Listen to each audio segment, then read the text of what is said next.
If you can dance this waltz, I'll adopt you. Annie Bell felt every eye land on her at once. I'm little, Annie said, and though her voice was soft, it carried because no one dared interrupt her. I don't know how to dance like the ladies do. She glanced toward Noan. They all got pretty dresses, she said, swallowing. They belong out there. I don't. I'm just waiting for my mama. Near the side aisle, Lena Bell nearly dropped the silver tray in her hands. Annie, she whispered, her voice breaking before it had the chance to rise. Charles Whitmore took one measured step forward. You don't need a pretty dress, he said. He looked around the ballroom once, almost as if dismissing all the silk and diamonds in it with a glance, before returning his attention to Annie. You don't need lace. You don't need satin. You don't need anything glittering at all. If you can dance this waltz, that will be enough. Annie stared at him. At the rear of the room, Margaret Doyle, the banquet supervisor, stopped dead with folded linens in her arms and muttered, "Oh, Lord." Charles's gaze sharpened. I already told you, he said to Annie, quieter now. I saw your joints move with the music. Your feet knew the count. Your body answered the turn before anyone asked it to. A child doesn't do that unless the dance is already in her. Charles tilted his head. So, tell me the truth. Are you afraid? The question made the ballroom go still all over again. Annie lifted her chin. No, sir. No, he repeated. Then perhaps you only feel out of place. She nodded once. That can be fixed faster than fear. Lena finally stepped forward from the edge of the room. Mr. Whitmore, she's only a child, she said, her voice respectful, but tight with panic. She didn't mean to interrupt. I'm sorry. I'll take her.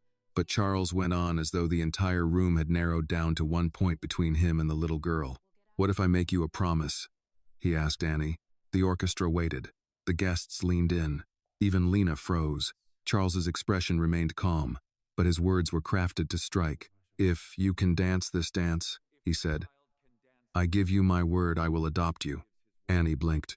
Charles's voice stayed cool, almost conversational, which only made it more unsettling. No one becomes a billionaire's daughter easily, he said. No one should. And who knows? If you truly have what I think you have, perhaps one day I may even leave you my fortune. Lena went pale. Sir, she began, but Annie was no longer looking at anyone except him. Her small fingers tightened at her sides. Why me? For the first time, Charles answered without cleverness.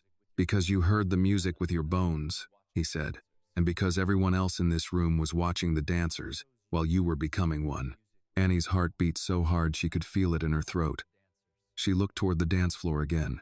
She looked at the women in elegant gowns. She looked at her own simple dress. She looked at the hands of her mother, still wrapped tight around a silver tray as if holding herself in place. I don't look like I belong there, Annie whispered. Charles extended one hand toward the center of the ballroom. Belonging does not come from a dress, he said. And courage does not ask permission from rich people. Then his tone hardened, just enough to challenge her pride. So I'll ask you one more time, Annie Bell. Are you afraid? Annie swallowed. No, sir. If you're not afraid, he said, then step up here and dance with me. Annie did not move. Charles kept his hand outstretched. Lena whispered, barely breathing now. Baby. Annie looked at her mother. Then Annie looked back at the billionaire. Annie's voice was soft. If I dance it, do you really mean it? Charles's expression did not soften, but it sharpened into something more serious. I do. Annie swallowed.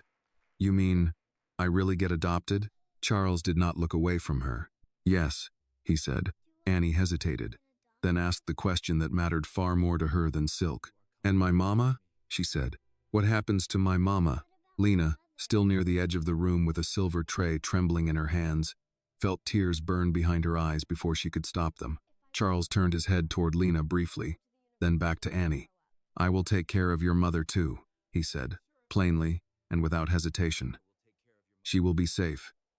She will be provided for. Annie searched his face with the solemn intensity only very young children and very old people seem to possess. You promise? He gave one slow nod. I promise. Annie glanced over at Lena. Mama? Annie whispered. Lena took one step forward, then another, ignoring the guests, the board members, and the staff, frozen near the walls. She stopped at the edge of the dance floor, close enough for Annie to see the strain around her mouth.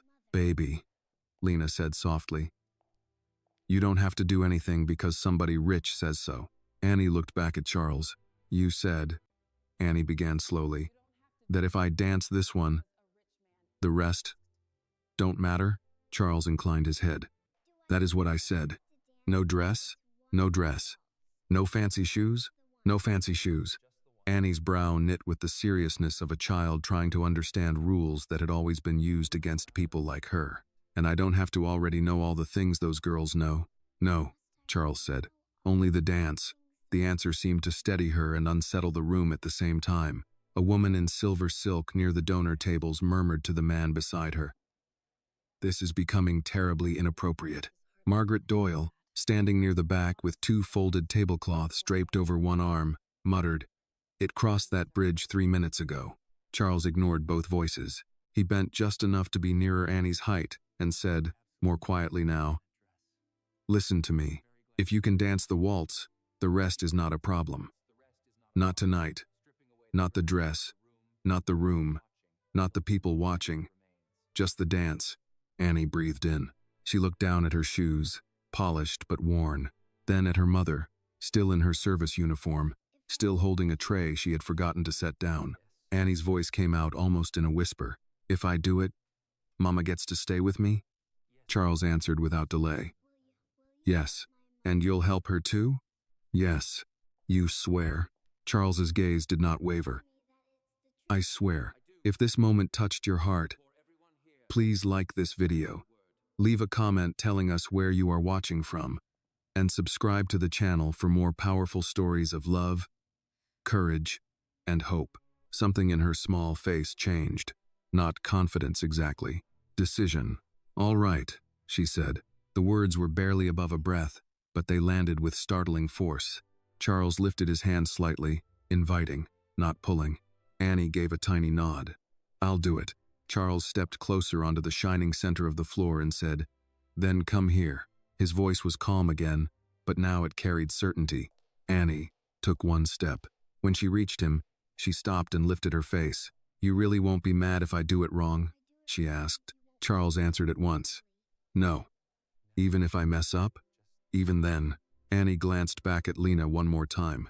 Her mother stood rigid at the edge of the floor, torn between running forward and staying where she was. But when Annie found her eyes, Lena gave the smallest nod she could manage. The conductor looked toward Charles. Charles gave a slight nod. The first notes of the waltz rose again, softer than before. Charles bent carefully, adjusting himself to Annie's height, one hand prepared to guide, not overpower. He lowered his voice so only she could hear the next words. "Just listen to the count," he said. "Nothing else matters." "Braced." Annie nodded. 1, 2, 3. The music opened like a path before her.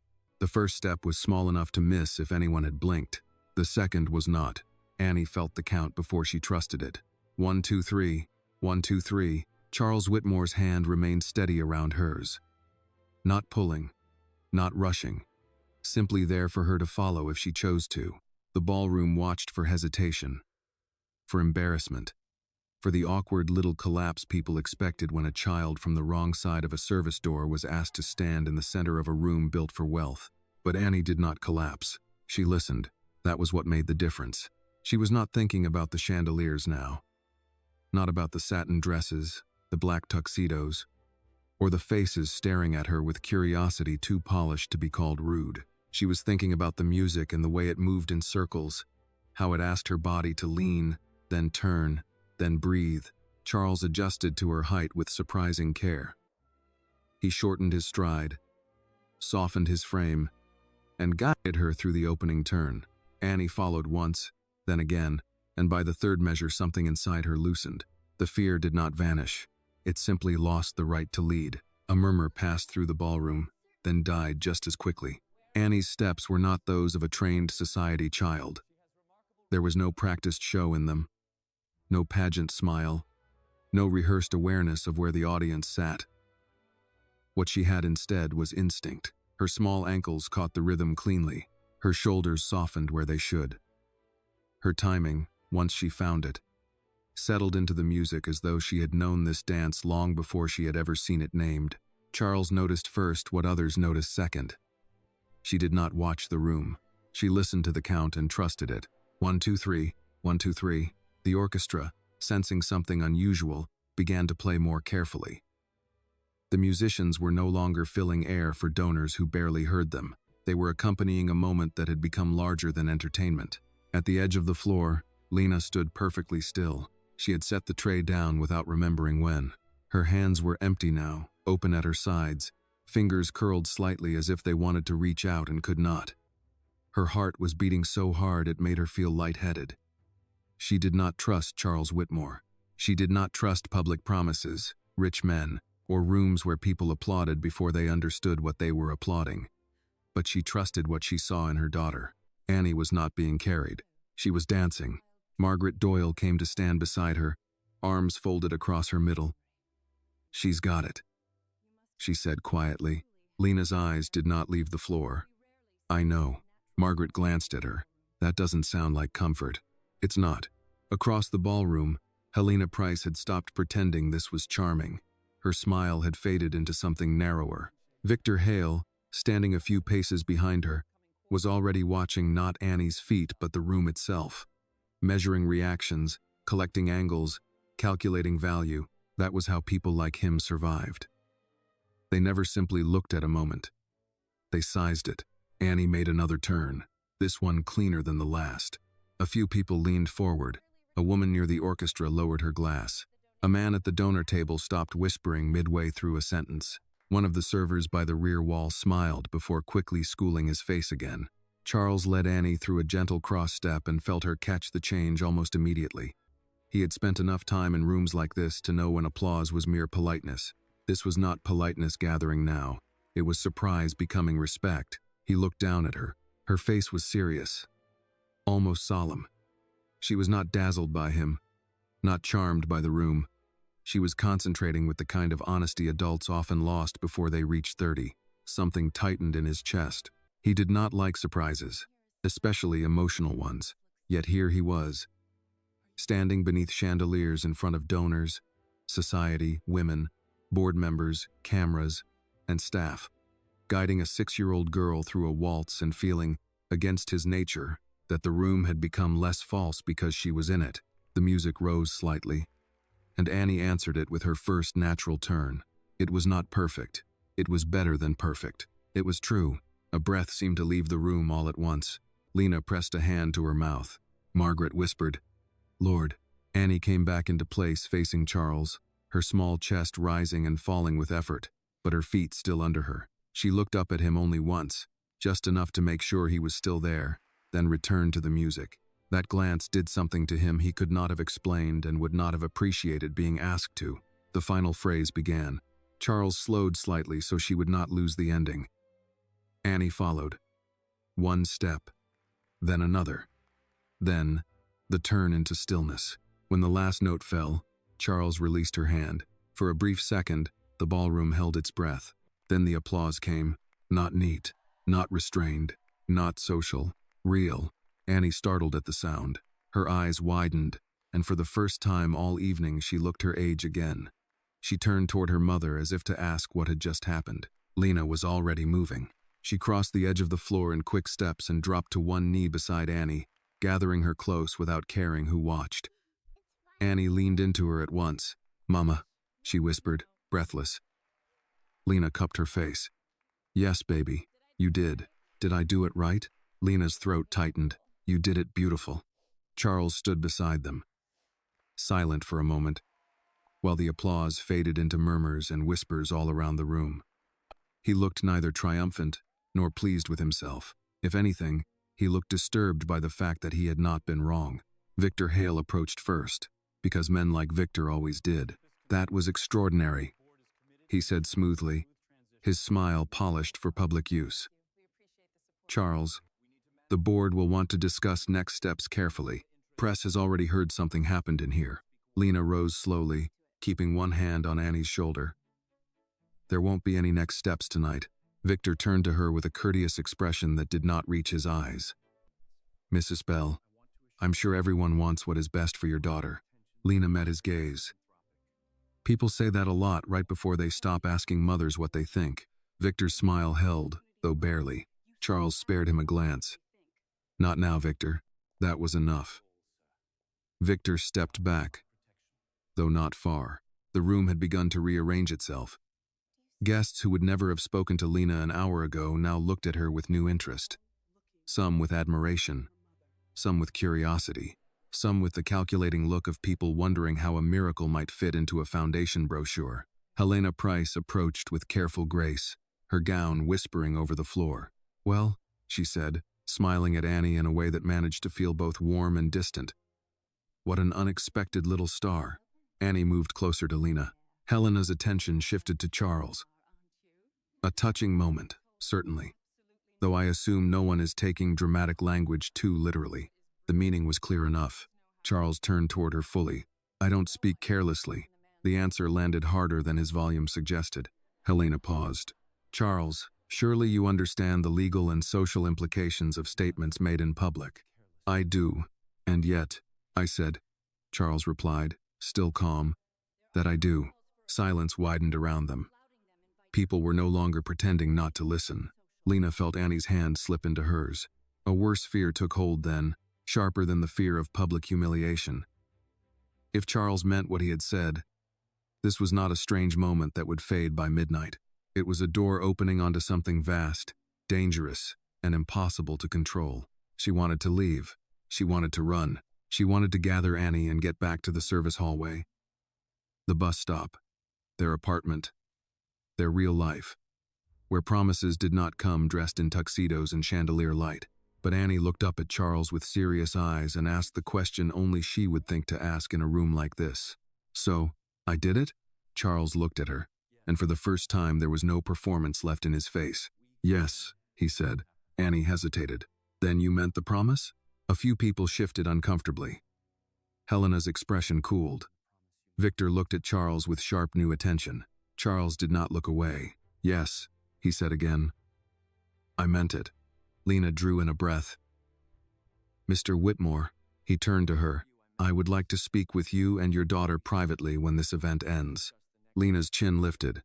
About what? About what happens next. There it was. Simple. Controlled. Irrevocable. Around them, the ballroom had resumed breathing, but not normally. The atmosphere had changed. Staff moved more carefully. Guests whispered more quietly. The orchestra members kept their eyes lowered while pretending to reorder music sheets. Everyone understood that the dance had been one thing. What came after would be another. Annie looked from Charles to her mother, sensing the weight in both faces even if she could not yet name it. The applause was gone now. The room had returned to wealth, manners, and consequence. And standing in the middle of it, in her plain blue dress and worn shoes, Annie Bell understood only one thing for certain. The music had stopped, but her life had not. By the time the last guests drifted back toward their tables, Lena's pulse had not settled. She stood with Annie beside the ballroom wall, while servers resumed their careful movement around the room. Glasses were replaced. Plates were cleared. The orchestra lowered its instruments and began turning pages for the next segment of the program, as if the evening had not just tilted off its axis. But nothing felt normal anymore. Not the chandeliers, not the donors, not the smiles. Annie leaned lightly against Lena's side, still warm from the dance. Still quiet in that thoughtful way she had when something too large for words had entered her world. "Are we in trouble?" Annie asked. Lena looked down at her daughter's face and forced herself to soften. "No, baby." Annie studied her. "You said that fast." Lena brushed one thumb over her cheek. "That doesn't mean it isn't true." Across the room, Charles Whitmore had become surrounded again. Board members, donors, and two men Lena recognized from local television all seemed to feel entitled to his attention. But he gave them less than they wanted. His posture remained controlled, his answers short. Twice Lena saw Victor Hale lean in with the polished urgency of a man trying to guide the shape of an unfolding crisis. Twice Charles dismissed him with a look or a few low words. That, more than the promise itself, unsettled her. Rich men often said reckless things. Fewer stood by them when the room grew complicated. Margaret Doyle came up beside them carrying Annie's little cardigan over one arm. "You all right?" she asked Lena. No. That sounds more honest. Lena exhaled. I need this shift. You still have it. For now. Margaret glanced toward Charles. He asked to speak with you after the program? Lena nodded. Margaret's face tightened. Then speak standing up. Lena gave her a tired look. Wasn't planning to kneel. Good. Too many folks in rooms like this mistake exhaustion for agreement. Annie looked from one woman to the other. Mama, is he really going to talk to us? Yes. Is that bad?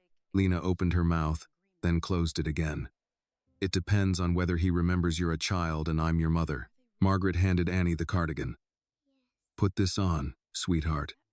Big rooms always get colder after pretty things happen. Annie obeyed, slipping her arms into the sleeves. Miss Margaret. Yes, honey?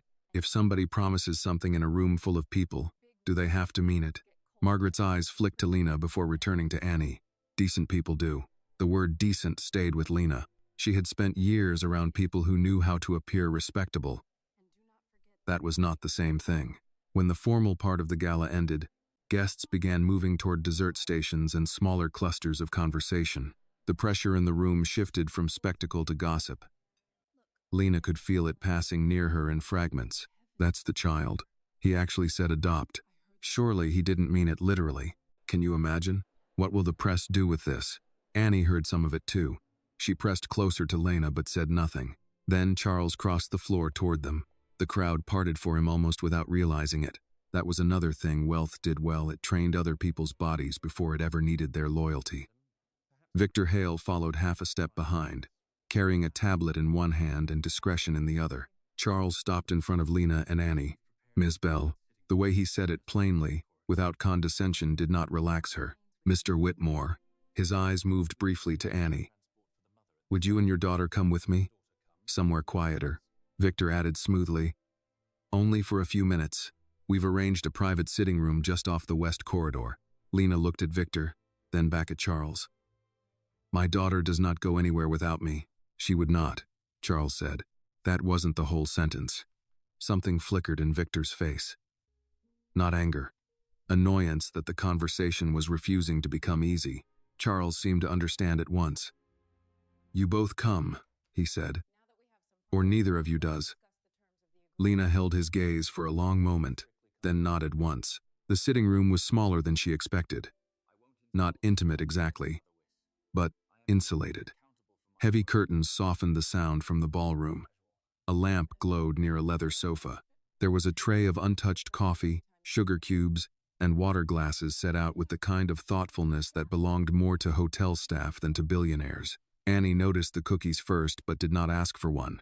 Lena remained standing. Charles stayed standing too. Victor closed the door, then took up position near the sideboard.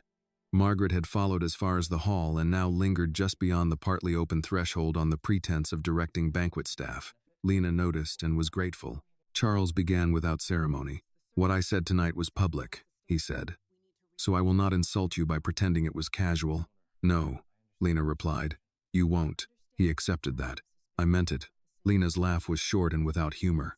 That phrase keeps sounding different every time you say it. Annie looked between them.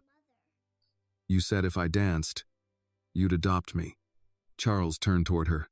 I did, and help my mama. Yes. Lena stepped slightly in front of Annie. Before this goes any further, let's be clear about one thing. My child is not a prize, a project, or a story to improve your image. Victor spoke then, too quickly. No one is suggesting that. Lena turned her head toward him. I wasn't speaking to you. Silence followed. Charles seemed almost to approve of it. Miss Bell, he said, I understand your suspicion. No, Lena said evenly. You understand that I have it. That's not the same thing. Annie looked up at her mother, then at Charles again. If he adopts me, do I have to leave you? There it was. The real wound. The question beneath every other question. Charles did not answer right away, which at least told Lena he knew better than to lie quickly. No, he said at last, not unless something legal, safe, and agreed upon ever required a different arrangement, and nothing would happen without discussion. That sounds like lawyer talk, Lena said. Victor opened his mouth, but Charles lifted a hand, stopping him. It is lawyer talk. Charles said. Because reckless promises become dangerous if they stay reckless. I'm telling you, there are lawful ways to protect Annie, support her, and provide security for both of you without taking her from you tonight. Or tomorrow. Annie frowned. So, not tonight? No, Charles said gently. Not tonight. She thought about that. But you still mean it? Yes. Lena watched him closely. His face remained calm. But calm was not innocence. Calm could be control. Calm could be practiced. Still, she had expected evasion by now. Some graceful retreat, some polished explanation of how tonight had been symbolic. He had not taken it. Why? She asked. Charles looked at Annie before answering. Because she has a gift. Lena's jaw tightened. A gift is not a reason to take a child. No, he said. It is a reason not to leave her where the world will crush it for lack of money. The words hit too close to something true. And Lena hated that. My daughter is not being crushed. I did not say by you. Victor shifted his weight, sensing the conversation turning too honest for his comfort. Charles. Perhaps it would be wiser to frame this as scholarship support to begin with. Training, housing assistance, a family advancement package. Something structured. Lena looked sharply at him. A package? Victor's tone remained smooth. I mean, support. You mean language that sounds clean enough to print. Charles's eyes flicked toward Victor. Leave us. Victor blinked. Excuse me, I said leave us. For the first time that evening, Victor's mask slipped. Not much, but enough. He set the tablet down, nodded stiffly, and left the room, closing the door behind him. The silence afterward felt better. Charles looked at Annie again. How old are you? 6. And do you know what adoption means? Annie considered. It means somebody picks you to be their child. Lena's eyes stung at the simplicity of it. Charles crouched then, bringing himself nearer Annie's height, and somehow that altered the room more than anything else he had done. It should mean more than that, he said. It should mean responsibility, safety, a promise that does not disappear when the music does. Annie was quiet for a long moment. And you'd help Mama too? Yes. Really help? Yes, 'cause she gets tired. Something changed in Charles's face then. Something small and controlled but unmistakably human. I know, he said. Lena crossed her arms. Do you? He rose slowly. Enough to know this conversation cannot be finished tonight. That, finally, sounded sensible. He moved to the small writing desk near the lamp, took a card from a silver case, and wrote a second number on the back by hand. This is my direct line, he said, offering it to Lena. And this is the number for Judge Raymond Mercer, who advises me on family and charitable legal matters. Speak to no one else before you choose whether to speak to me again. Lena did not take the card immediately. Choose. Yes, Charles said. You will decide whether this continues. Not Victor, not the board, not the newspapers. That surprised her enough to show. Annie looked up. So we can say no? Charles met her eyes. Yes. Lena took the card at last. She did not thank him. He did not seem to expect it. Outside the room, the ballroom music had started again, thinner now through the walls, as if the night were trying to return to itself and failing. Annie slipped her hand into Lena's. Are we going home? She asked. Lena looked down at the card in her palm, then at the man who had changed the shape of her child's life with one sentence and had not yet taken it back. Yes, she said, but as she turned toward the door, she understood with a tightening in her chest that home, after tonight, might no longer feel as simple as it had that morning. The bus ride home was quieter than usual. Annie sat by the window with her cardigan buttoned wrong and her small hands folded in her lap, as if she were afraid one more movement might disturb whatever had followed them out of the hotel. Lena sat beside her with Charles Whitmore's card inside her purse, where it seemed to weigh more than her wallet, her keys, and the week's grocery receipts combined. Outside, the city slid past in streaks of wet light and tired brick. A liquor store sign blinked red over the corner. A man in a work jacket stood under a pharmacy awning smoking in the cold. 2 teenage boys laughed too loudly near a bus stop bench. Nothing in the street looked changed. That almost made it worse. Annie pressed her forehead lightly to the glass. Do you think rich people always talk like that? Lena kept her eyes ahead. Like what? Like everything they say can make a door open. Lena let out a breath through her nose. Some do. Can they always? No. She paused. But people around them often act like they can. Annie was quiet for a moment. He said I could say no. Lena turned then and studied her daughter's face in the reflected bus light. Yes. Could I? Lena reached over and fixed the top button of Annie's cardigan. Yes, baby. You could. Annie accepted the answer, though not fully. Children often knew when adults were telling the truth in principle, instead of in practice. By the time they reached their building, the wind had sharpened. Lena held Annie's hand tighter than usual as they climbed the stairs to the second-floor apartment. The hallway smelled faintly of old radiator heat, fried onions from someone's late dinner, and the bleach the landlord used near the mailboxes when he remembered to. It was not much, but it was theirs. Inside, Lena turned on the lamp by the sofa and set her purse down without taking off her coat. Their apartment looked exactly as it had that morning. 2 mismatched kitchen chairs, a narrow couch with a folded blanket over one arm, Annie's crayons in a chipped mug near the window, and the old radio on the counter that sometimes worked better if you tapped it twice on the side.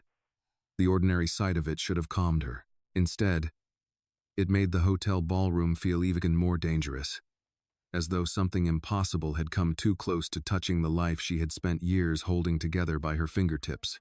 Annie sat on the couch and kicked off her shoes. Mama? Edie? Yes. If I got adopted, would I have a different last name? Lena closed her eyes for half a second. We are not deciding anything tonight. That's not what I asked. Children were merciless with truth. Lena took off her coat and hung it over the chair by the door.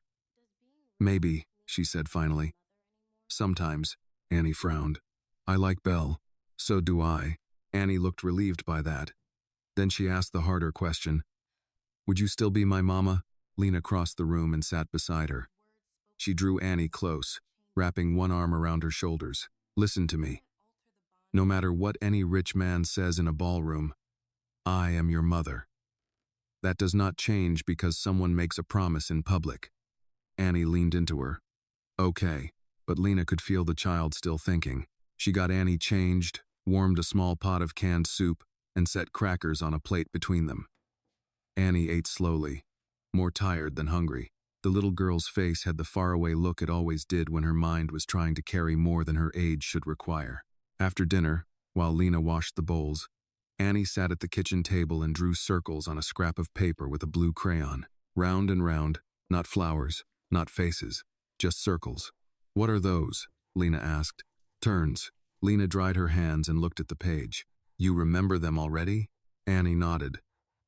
My feet do. That should have been a sweet thing. Instead, it made Lena grip the dish towel tighter.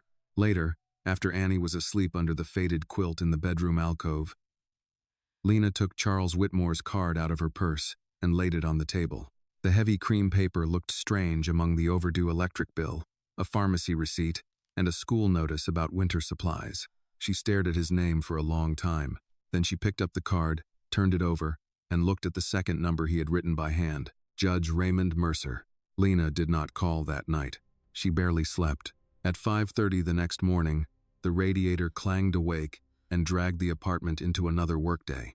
Lena got dressed in the half-dark, tied her hair back, packed Annie's lunch, and tried not to think about the card. By 6:30, she was walking Annie downstairs to Mrs. Alvarez in 1B, who agreed to watch her before school for $5 less than she usually charged because, as she put it, that child says thank you with both eyes. Lena took the early bus to the hotel. The Ashcroft Grand looked different in daylight. Less magical. More expensive. Delivery trucks lined the alley. Kitchen staff smoked in winter coats by the loading entrance. Men in maintenance uniforms rolled carts across the service ramp. The ballroom where the previous night had turned strange now sat somewhere above her, probably quiet except for vacuum cleaners and banquet crews stripping tablecloths. Margaret Doyle was already in the back office with a clipboard and a cup of coffee when Lena arrived. You look terrible, Margaret said. Good morning to you too. Margaret handed her the coffee without being asked. Drink that before you faint dramatic. Lena accepted it. I'm not dramatic. No, honey. You're exhausted. Different thing. For a moment, neither woman mentioned the gala. That almost made the silence tender. Then Margaret leaned back in her chair. He call yet? No. You going to call him? Lena took a sip of the coffee. It was terrible and hot, and exactly what she needed. I don't know. Margaret nodded as if she had expected nothing else. That means you're thinking about it. I'm thinking about rent, groceries, bus fare, a 6-year-old asking me whether she'll still be my child if somebody richer wants her. Margaret's eyes softened. I know. Lena looked down into her cup. I hate that some part of me even has to consider it. Considering help isn't the same as selling your soul. That depends who's offering. Before Margaret could answer, 2 younger banquet workers walked past the office door whispering. One of them glanced in and then quickly away. Lena felt it immediately. The room had shifted around her. By mid-morning, everyone knew. Not the whole story, of course. Hotels were like towns trapped inside buildings. Facts rarely traveled without costume jewelry, but enough had spread. People stared a little too long. A dishwasher in the employee cafeteria asked if Annie was the little girl from the ballroom. A line cook said he'd heard Mr. Whitmore was going to put the child in private school. Someone else claimed the local paper had called asking questions. Lena kept working. She remade coffee stations, stripped linen from banquet tables, and hauled bags of folded napkins to storage, while pretending her life had not become hallway talk. It was humiliating, but it was also familiar. Poor people often learn the hardest version of privacy. Everyone could discuss your trouble, but very few could change it. At noon, her supervisor, Denise Carver, called her into the operations office. Denise was a woman in her 50s with tired shoulders and a face that had once been pretty in a way the years had sharpened instead of erased. She was not cruel. In places like this, that counted for something. Denise closed the office door behind Lena and gestured to the chair. Sit. Lena stayed standing. I'm fine. Denise gave her a look. You are not fine. Lena said nothing. Denise opened a folder, glanced at something inside, then closed it again. Corporate got a phone call this morning. So did the general manager. Someone from a local society page wants comment on what happened last night. Lena's stomach tightened. I didn't talk to anybody. I know. Then why am I in here? Because the hotel likes calm more than truth. Denise folded her hands. And because whenever wealthy people do something unpredictable, workers near the scene become a risk. There it was, cleanly said. Lena lifted her chin. Are you firing me? No. Denise held her gaze. Not today. The not today settled between them like bad weather. But I am moving you off visible banquet assignments for a few days, Denise continued. Housekeeping overflow. Back floors. Less guest contact. Humiliation burned hot under Lena's skin. So I'm being hidden. I'm trying to keep you employed. Lena laughed once, without amusement. That's how they always dress it up. Denise's expression tightened. Don't mistake realism for cruelty. I'm giving you space before this turns uglier. Lena wanted to be angry with her. The truth was, she understood exactly what Denise meant. When she came out of the office, Margaret was waiting near the linen carts. Well, not fired. Margaret studied her face. But moved where nobody has to look at me. Margaret muttered something under her breath that was probably prayer-shaped like profanity. Lena worked the afternoon on the 12th floor, changing sheets in empty suites and wiping down bathroom counters while trying not to imagine people downstairs discussing her child like a headline with curls. The rooms were large, tasteful, and impersonal. King beds, marble sinks, heavy drapes, art no one actually looked at. She made everything neat for people whose lives would never depend on neatness the way hers did. Around 3, her phone buzzed in her apron pocket. A text from Mrs. Alvarez. Annie says the music from last night is still in her head. She asked if rich men keep promises. I told her that depends on whether they've ever had to keep one before. Lena read the message twice. Then she sat down on the edge of an untouched hotel bed and, for the first time since the gala, let herself feel what she had been pushing away. Hope, not trust. Certainly not surrender. But hope, thin and dangerous, moving through her like something she had not given herself permission to carry in years.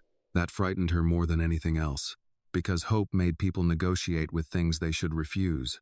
Hope made hard women answer private numbers.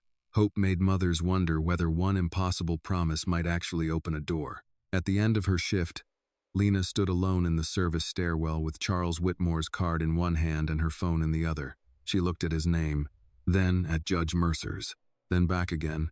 Above her, somewhere in the hotel, silverware clattered and a vacuum cleaner roared across a ballroom floor that no longer belonged only to the rich in her mind.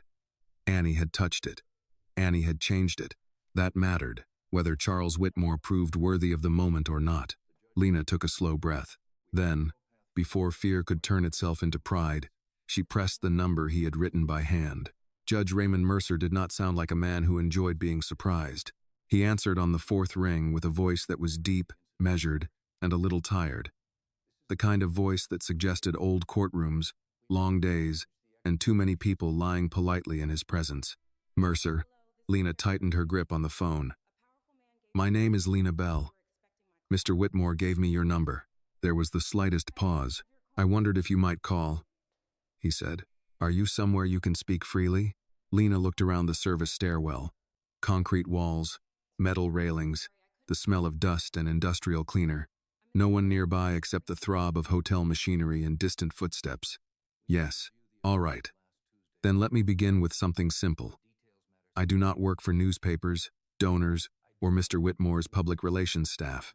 If I speak with you, I speak as counsel regarding what is lawful, what is not, and what would protect your child. Lena leaned back against the wall. That would be a nice change. Mercer seemed to understand the answer without taking offense. You sound tired, Miss Bell. I am, and suspicious. Yes, that sounds healthier. For the first time that day, Lena almost smiled. Mercer asked her to describe, in her own words, exactly what had happened in the ballroom and everything Charles had said afterward. He did not interrupt often. When he did, it was only to clarify. Was Annie touched or pressured? Were there witnesses? Was there any written offer? Did anyone suggest immediate removal of the child from the mother? Did Victor Hale speak directly of press strategy? Did Charles retreat from his public promise once the room changed? Lena answered carefully. By the time she finished, her break had gone cold around her, and the muscles between her shoulders hurt. Mercer was quiet for a moment.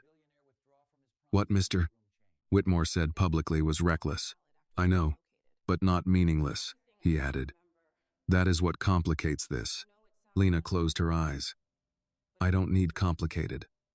I need to know whether a rich man can decide my daughter's future, because he liked the way she moved to music. He cannot, Mercer said. Not lawfully, not ethically, not without your consent and significant process. Quote, the words eased something in her chest. But, he continued, he can offer support, educational sponsorship, housing assistance, medical support, training, trust protections. Eventually, if relationships developed, and if you wished it, there are lawful discussions that could become more permanent, but none of that happens because of one sentence in a ballroom. Lena let out a breath. Then why did he say it like that? Mercer's answer came without hesitation. Because men like Charles Whitmore spend too much of their lives being obeyed before they have fully thought. That made her trust him a little. When the call ended, Mercer gave her one final piece of advice. Do not speak to the press. Do not sign anything quickly. And if Mr. Whitmore wishes to continue this conversation, insist that every practical matter begin with your daughter's safety and your parental rights, not his emotions. When Lena returned to work, she carried those words like a folded note in her pocket. By the time her shift ended, dusk had already settled over the city. The bus home was crowded with people wearing the day on their faces, cashiers, home health aides, stock clerks, men in paint-spattered work boots, women staring into space with grocery bags between their knees. Lena stood for most of the ride, one hand gripping the rail, Charles Whitmore's card warm in her coat pocket. At home, Annie was sitting cross-legged on the floor near the radio, drawing circles again. Hi, Mama. Lena bent to kiss the top of her head. Hi, baby. Mrs. Alvarez, gathering her purse from the chair by the door, smiled softly. She ate her sandwich, did her spelling, and asked me 3 times whether judges are mean. Annie looked up. Are they? Lena slipped off her coat. Some are. Mrs. Alvarez chuckled. That is the most honest answer I've heard all week. She squeezed Lena's arm on her way out. Try to sleep tonight. Lena waited until the door closed behind her, then went into the kitchen and turned on the small stove burner under a pot of leftover beans. The apartment smelled of onion, radiator heat, and laundry soap. Ordinary things, good things, things that belonged to a life no one glamorous had ever noticed until now. Annie followed her into the kitchen. Did you call the judge? Lena glanced down. Yes. What did he say? That nobody gets to take you from me because of one dance. Annie nodded, absorbing that. Did he say the rich man was telling the truth? Lena stirred the pot slowly. He said the rich man was serious. Annie seemed to file that away as a separate category. Serious was not the same as good.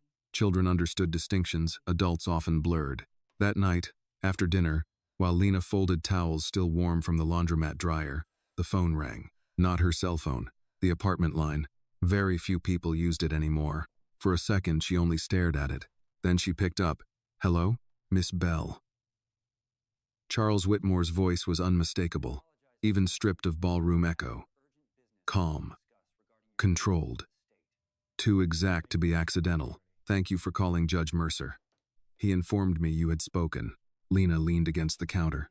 Annie, in the living room, was humming under her breath as she lined up crayons by color. I called because I prefer facts to spectacle, Lena said. A sensible preference. She waited. Charles did not fill silence the way ordinary men did. He used it as if it belonged to him. Finally, he said, I would like to meet tomorrow afternoon. Not at the hotel. Not publicly. You may bring anyone you trust. Lena's eyes narrowed, though he could not see it. Why? To discuss concrete terms of support. Schooling. Dance instruction. Housing stability, if needed. And because it is clear you will not tolerate vague promises. No, she said. I won't. Good. She almost hated that she respected the answer. Where? She asked. My office is attached to the Whitmore Foundation building downtown, he said. But if that feels too formal, we can meet in the community arts studio we sponsor on Madison Street. Public enough to reassure you. Private enough to talk. The fact that he offered the second option without her forcing it surprised her. The studio, she said. At 4 o'clock. Lena looked toward Annie, who was now spinning one crayon between her fingers as if it were a baton. I'm bringing my daughter. I assumed you would, and this is not an agreement. I know. She hesitated, then asked the question that had needled her all day. Mr. Whitmore? Why Annie? There was no immediate answer. When it came, it was quieter. Because some people enter a room asking what it can give them, he said. Your daughter entered one listening for music. A pause. And because gifts like hers are too often left to die where the wealthy never have to watch. The answer unsettled her because it sounded thought out, not merely charming. When she hung up, Annie was already watching her. That was him. Yes. Are we going somewhere tomorrow? Lena nodded once. To talk. About me? Yes. Annie considered that. Can I wear the blue dress again? Lena almost said no. The dress had become too tied to that night. Too full of strange light and strange promises. But Annie asked it so simply that refusing felt like fear pretending to be wisdom. If you want? Annie smiled faintly and returned to her crayons. The next afternoon, Lena took extra care getting ready, though she would have denied it if anyone had asked. She pressed Annie's blue dress again, fixed the ribbons in her braids, and chose her own cleanest dark slacks with a cream blouse she usually saved for church and school meetings. She wore no jewelry except the tiny gold cross her mother had left her years ago. The Madison Street Art Studio sat between a pharmacy and a hardware store in a part of downtown that had not decided whether it was rising or falling. Its front windows displayed student paintings, flyers for youth classes, and a faded poster about music therapy. That reassured Lena more than marble offices would have. Inside, the studio smelled faintly of dust, old wood, and acrylic paint. Folding chairs lined one wall. A piano stood in the far corner. Mirrors reflected the late afternoon light. It was beautiful in a practical way, built for use rather than display. Charles Whitmore was already there. He was not wearing a tuxedo now, just a charcoal suit, no tie. white shirt open at the collar. It should have made him seem more ordinary. It did not. Some men carried power like cologne. It stayed on them no matter what they wore. Judge Mercer stood with him, older than Lena expected, broad-shouldered, silver-haired, with the unhurried steadiness of a man who had spent years deciding which facts mattered and which performances did not. That alone calmed her. "Miss Bell," Mercer said. "Annie." Annie gave a polite little nod. "Hello." Charles looked at the child first. "Hello, Annie." She held his gaze a second longer than most adults in expensive rooms had managed. Then Charles looked at Lena. "Thank you for coming." Lena remained standing near the door, Annie's hand in hers. "We came to listen." "That is enough," he said. Mercer gestured toward the chairs set in a loose circle near the mirrors. "Then let us begin with what matters most." And as Lena moved deeper into the room with her daughter beside her, she understood that the dance had carried them farther than a ballroom floor ever should have been able to do. Judge Mercer did not begin with Charles. He began with Lena.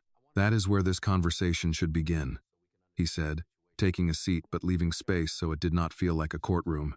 "Miss Bell, before anyone discusses schools, money, or legal structures, I want to ask you a simple question. What do you want for your daughter?" Lena did not sit right away. She rested one hand on the back of a folding chair, the other still holding Annie's hand. "I want her safe," she said. "I want her educated. I want her gift to have a chance. And I don't want her turned into a story people tell to feel good about themselves." Mercer nodded slowly. "Those are reasonable things to want." Charles remained quiet, listening. Mercer turned to Annie. "And what do you want, Annie?" Annie looked at the mirrors first, then at the piano, then back at the adults. She took her time, which made Mercer watch her more carefully. "I want to dance," she said, "and I want my mama not to be tired all the time." No one spoke for a moment after that. Mercer leaned back slightly. "All right, then we will speak plainly." He folded his hands. "Mr. Whitmore cannot simply adopt you because of a promise made at a gala. That is not how the law works, and it is not how it should work. But he can do something else. He can sponsor Annie's education. He can pay for proper dance training. He can ensure housing stability so you are not one emergency away from losing everything. All of that can be done legally without taking Annie away from you." Lena finally sat down. "And what does he get?" she asked. Charles answered this time. "Nothing that can be written into a contract. That's not how rich men usually operate." "No," he said. "It isn't." Mercer watched both of them carefully. "What he gets," Mercer said, "if this is done properly, is the responsibility he publicly claimed to want." Lena looked at Charles. "Responsibility is a heavy word to say in a ballroom. It's heavier in real life." "I know," Charles said. "You don't," she replied quietly. "Not the way we mean it." He did not argue with her. Mercer opened a folder he had brought and slid a paper across the table. "This is a preliminary structure. Not adoption, not custody. Sponsorship and educational trust. Funds that can only be used for Annie's schooling, training, medical care, and housing support for the household she lives in with you. The money cannot be taken back on a whim. It cannot be used to control you, and it cannot be accessed by anyone except for Annie's benefit." Lena did not touch the paper yet. "People don't give that kind of money without wanting something," she said. Charles spoke quietly. "You're right. So what do you want?" He held her gaze. "I want to make sure what I saw on that floor does not disappear because of money." "That still sounds like something you want," Lena said. "Yes," he said. "It is." Annie, who had been very quiet, spoke then. "If he helps me dance, do I have to live in his house?" All three adults looked at her. "No," Charles said. "Do I have to call you Dad?" The question landed harder than the others. Charles answered carefully. "No." "Then what would I call you?" He thought for a moment. "You may call me Charles, or Mr. Whitmore, or nothing at all if you're angry with me." That made Mercer hide the beginning of a smile. Annie seemed satisfied with that answer. She slid her hand along the edge of the chair, then asked the question that mattered most to her. "Are you really going to help my mama?" Charles looked at Lena before answering Annie.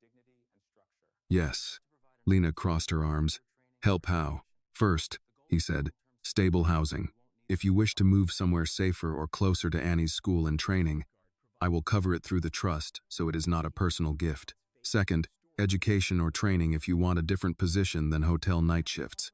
Third, legal protection so no one can exploit Annie's image or story without your consent. Lena studied him. You already thought about this? Yes. Before the dance? No, he said. After. That answer mattered. Mercer nodded slightly, as if noting the distinction. Mr. Whitmore called me this morning, Mercer said. That is why I am here. Lena looked between them. So this is real? Yes, Mercer said. But real things still require caution. Annie slid off her chair and walked slowly toward the mirrors. She looked at herself in the blue dress, at her shoes, at the room behind her reflected in the glass. Then she turned and said, very seriously, if I learn to dance better, I can dance on big stages? Charles answered, yes. And make money? Yes. And buy my mama a house so she doesn't have to clean floors? Lena felt her throat close. Charles did not smile when he answered. Yes. Annie nodded once, as if confirming a private plan. Then she walked back and climbed onto the chair again. Mercer leaned forward. There is another matter we must address now, before it becomes a problem later. Lena looked at him. What? The press, Mercer said. And the donor board. Charles's jaw tightened slightly. Victor is already trying to manage it. Lena frowned. Manage what? The story, Charles said. They want to present this as a charity narrative. A heartwarming story. The billionaire who rescues the poor child. Lena's face went cold. No. I know, he said. I am not letting my daughter be turned into something people clap for and then forget. You won't have to, Charles said. Mercer looked at him. That will cost you. Charles did not look away. I know. Lena watched him carefully then, searching for hesitation, for calculation, for the moment when this would all begin to sound like too much trouble for a man who could return to a life of easier philanthropy and safer stories. But he did not retreat. Instead, he said something that changed the air in the room. When Annie stood on that floor, he said quietly, everyone in that ballroom thought the test was whether she could dance. They were wrong. The test was whether the adults in that room deserved to watch her. No one spoke after that for several seconds. Mercer nodded once, slowly. That is the first intelligent thing I've heard anyone say about this situation. Lena looked down at her hands. They were rough from chemicals and hot water and years of work no one applauded. Annie's hand slid into hers again, small and warm and trusting. What happens now? Lena asked. Mercer answered. Now we move slowly. Paperwork, meetings, a school evaluation for Annie, a professional dance assessment, financial structures that protect the child, not the donor's ego. And we see whether all parties still want this when it stops being dramatic and starts being work. Annie leaned her head lightly against Lena's arm. I like work, she said. Lena kissed the top of her head. I know you do. Charles stood then. I will have my office contact you with times for the school and dance evaluations. You will meet the instructors before anything is decided. If you don't like them, we find others. Lena looked up at him. You're not used to people saying no to you, are you? No, he said. But I am learning. She held his gaze a moment longer, then nodded once. All right, she said. We'll see. It was not gratitude. It was not trust. But it was not refusal. And for now, in that quiet studio with the mirrors and the old piano and the late afternoon light falling across a scuffed wooden floor, that was enough to keep the door open. The first evaluation was held in a dance studio that smelled faintly of resin, old wood, and effort. Annie stood near the center of the floor in her blue dress again, though Lena had almost chosen something else that morning. In the end, Annie had insisted. This is my dancing dress now, she had said, and Lena had not had the heart to argue with, the way she said it, not proud, not spoiled, just certain.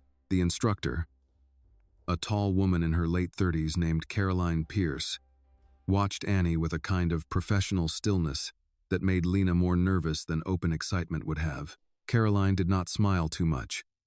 She did not crouch and talk in a baby voice. She did not look at Annie like a charity case. She looked at her like work. That's good, Margaret had said when Lena told her about the appointment. You don't want someone who thinks your kid is adorable. You want someone who thinks your kid is serious. Now Caroline clapped her hands once, lightly. All right, Annie. I'm not going to teach you anything yet. I just want to see how you move when you hear music. Can you do that for me? Annie nodded. Charles and Judge Mercer sat in folding chairs against the wall, not speaking. Lena sat a little apart from them. Her hands locked together so tightly her knuckles had gone pale. She still was not used to being in rooms where people discussed her daughter's future like it was a project with steps and timelines. Caroline walked to the small speaker, pressed a button, and a slow waltz filled the room. Whenever you're ready, she said. Annie did not start immediately. She listened first. That was the first thing Caroline noticed. Again, the child did not rush to be impressive. She waited for the music to settle into her, the way some children waited for bathwater to warm before stepping in. Then Annie moved. One step, then another, a turn that was not technically correct but somehow balanced anyway. Her arms lifted slightly, not in a trained frame, but as if they understood they were supposed to float. Caroline did not interrupt. She watched Annie's feet, then her hips, then her shoulders, then her face. Most children looked at the mirror when they danced. Annie did not. She looked slightly past everything, as if the music were somewhere just beyond the room. After about a minute, Caroline stopped the music. She walked back slowly and crouched in front of Annie. "Who showed you how to do that?" she asked. Annie shook her head. "Nobody. You've never taken a class?" "No, ma'am." Caroline studied her for another long moment, then stood and turned toward the adults. "She has natural timing," she said. "That can't really be taught. Balance can be taught. Posture can be taught. Technique can be taught. But musical timing like that, that's either there or it isn't." Lena's stomach tightened. She did not know whether she was supposed to feel proud or afraid when people talked about her child like that. Charles spoke for the first time since the music started. What would she need?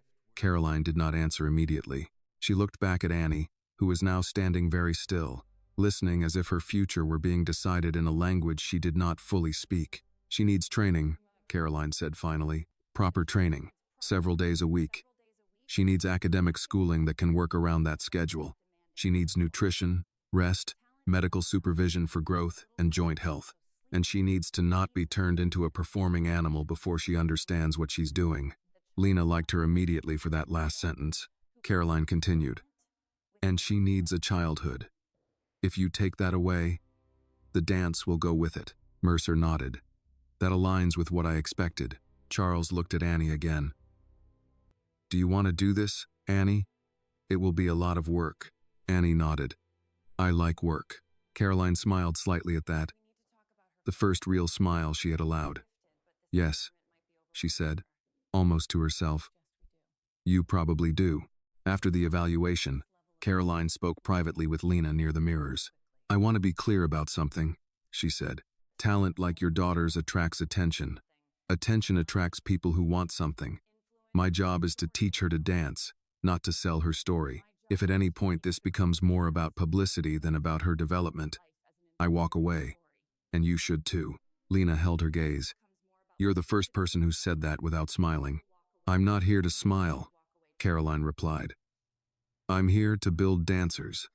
When they left the studio that afternoon, Annie was quiet again, holding Lena's hand with both of hers. "What are you thinking?" Lena asked. Annie looked up. "She wasn't looking at my dress." "No," Lena said. "She wasn't. She was looking at my feet." "Yes." Annie seemed pleased with that. Over the next 2 weeks, things began to change in ways Lena had not expected and did not entirely trust. A meeting at Annie's potential new school, a small private academy that had scholarship programs for arts students. Annie took reading and math assessments with a seriousness that made the teacher blink more than once. A doctor's appointment arranged through Mercer's office to check Annie's joints, growth, and general health. Forms, papers, conversations that used words like trust, sponsorship, guardianship framework, and long-term planning. Everything was slow, careful, written down. Charles attended most meetings but did not dominate them. He listened more than Lena expected. Sometimes he asked questions that made it clear he was used to solving problems with money and had to keep reminding himself that this situation was made of people, not numbers. Victor Hale appeared at exactly 2 of the early meetings and spoke often about narrative, public interest, and inspiration. Lena did not like him. Caroline did not like him either, which Lena considered confirmation of her own instincts. One afternoon, after Victor left a meeting, Caroline said bluntly, "If that man ever tries to put Annie on a stage before she's ready because it would make a good story, you call me, and I will personally lock the studio doors." Lena believed she meant it. At home, life was both the same and completely different. Annie still did homework at the kitchen table. Lena still worked long shifts, though not always in the same areas of the hotel now. Mrs. Alvarez still watched Annie in the afternoons and sent her home with extra tortillas wrapped in foil. The radiator still banged at night like an old man complaining about winter, but Annie had dance classes now. Real ones. She learned where to place her hands, how to turn without losing balance, how to count music out loud, how to stand straight even when she was tired. She fell sometimes. She got frustrated. Once she came home and cried because her feet hurt. Lena held her and asked, "Do you want to stop?" Annie shook her head into her shoulder. "No, I just want my feet to learn faster." That was when Lena understood that whatever door had opened in that ballroom was not a fairy tale. It was work. Hard, daily, often painful work. One evening, about 3 weeks after the gala, Charles came to the studio during the last 10 minutes of Annie's lesson. He stood near the wall, watching quietly, while Annie practiced a simple turn again and again under Caroline's instruction. When the lesson ended, Annie ran to get her coat, and Lena approached Charles. "You keep showing up," she said. "Yes, why?" He considered the question. "Because it is easy to make a promise when a room is watching," he said. "It is harder to keep one when no one is." Lena studied his face for a long moment. "And which one are you doing now?" He met her eyes. "I am trying to keep it." Across the room, Annie laughed at something Caroline said. The sound was clear and young and completely unaware of how much the adults around her were trying to build a future sturdy enough to hold it. Lena looked at her daughter, then back at Charles. "This doesn't make you her father," she said quietly. "I know. This doesn't make us Charity. I know. And if this ever turns into something where people look at her and see a story instead of a child, I will take her and disappear so fast you'll think we were never here." Charles nodded once. "That is exactly what you should do." For the first time since the ballroom, Lena believed that he understood the rules of this arrangement. Not perfectly, not completely, but enough to continue. Across the studio, Annie spun once more in her blue dress, stopped, and looked at herself in the mirror. Then she said, very softly, mostly to her own reflection, "I'm going to dance on big stages one day." Lena heard it. So did Charles. Neither of them told her that big stages came with big prices. Some lessons, Lena knew, arrived only when the music changed. The first time Annie performed in front of a small audience again, it was not in a ballroom. It was in a community recital room with folding chairs, a slightly crooked stage, and a piano that sounded a little too loud in the high notes. Parents filled most of the seats, along with a few older couples who supported the arts program and came to every student recital whether they knew the children or not. The air smelled faintly of hairspray, coffee, and nervousness. Annie stood backstage in a simple white practice dress Caroline had chosen for all the beginner students. Her hair was pulled back neatly. Her shoes were new, now soft, proper dance shoes that still looked too clean to Lena, as if they had not yet earned the right to belong to her child. "Remember," Caroline said, crouching in front of her, "this is not about being perfect. This is about listening and finishing what you start. If you make a mistake, keep going. The audience doesn't matter. The music matters." Annie nodded. "Tell me the count," Caroline said. 1, 2, 3, Annie answered. Again, 1, 2, 3. Caroline nodded once and stood. "Good girl.